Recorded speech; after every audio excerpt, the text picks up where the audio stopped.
Okay, in order to wire up our circuit, we're going to be using a breadboard, which is this thing here, and we're going to be connecting the power supply to the breadboard via some leads.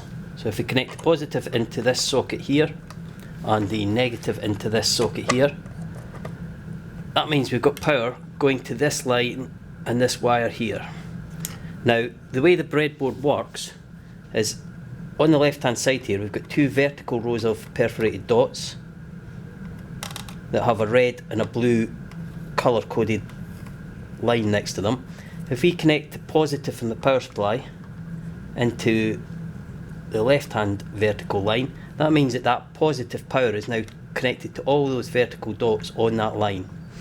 If I connect the negative now to anywhere on the other vertical line, that means the negative of the power supply is now connected to all those dots on the right hand vertical line there.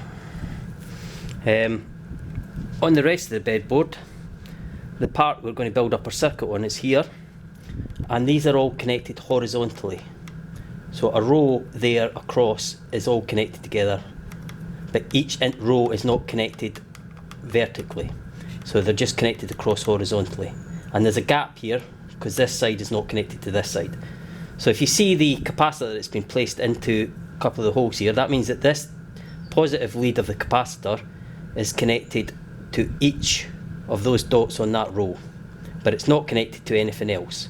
The negative lead of the capacitor is connected to every dot on this row here, and then we've got a resistor in which is connected to this row and this row. Now, if we wanted to wire up our circuit, in our circuit that we did earlier, the negative lead of the capacitor here on this row here is connected to the top of the resistor. In order to do that, we need to join those two rows together, and we do that with a little bit of wire. Place the wire in so that it's connected to that row and that row, and you can see there any current that was flowing through the capacitor would then flow through the wire down to this row and into the resistor.